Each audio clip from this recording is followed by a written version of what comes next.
मीनाक्षी पंचरत्नम्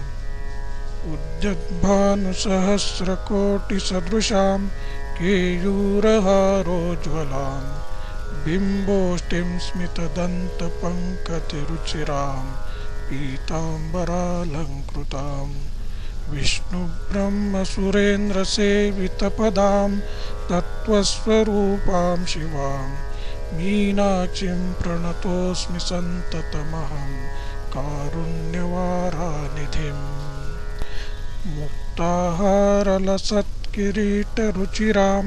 पूर्णेन्दुवक्त्रप्रभां सिञ्जननूपुरकिङ्किणिमणिधरां पद्मप्रभाभासुरां सर्वाभीष्टफलप्रदां गिरिसुतां वाणीरमासेवितां मीनाक्षीं प्रणतोऽस्मि सन्ततमहं कारुण्यवारां निधिम् श्रीविद्यां शिववामभागनिलयां ह्रीङ्कारमन्त्रोज्ज्वलां श्रीचक्राङ्कितबिन्दुमध्यवसतिं श्रीमत्सभानायिकां श्रीमत्षण्मुखविघ्नराजजननीं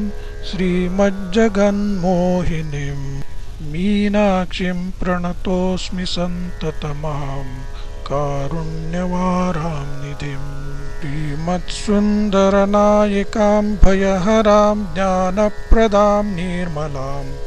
श्यामाभां कमलासनार्चितपदां नारायणस्यानुजां वीणावेणुमृदुङ्गवाद्यरसिकां नानाविधाम् अम्बिकां मीनाक्षीं प्रणतोऽस्मि सन्ततमहं कारुण्यवारां निधिम्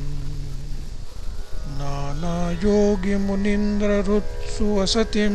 नानार्थसिद्धिप्रदां नानापुष्पविराजिताङ्घ्रियुगलां नारायणेनार्चितां नादब्रह्ममयीं परात्परतरां नानार्थतत्त्वात्मिकां मीनाक्षीं प्रणतोऽस्मि सन्ततमहं कारुण्यवारां निधिम् इति श्रीमच्छङ्कराचार्यकृतं मीनाक्षी पंचरत्नं सम्पूर्णम्।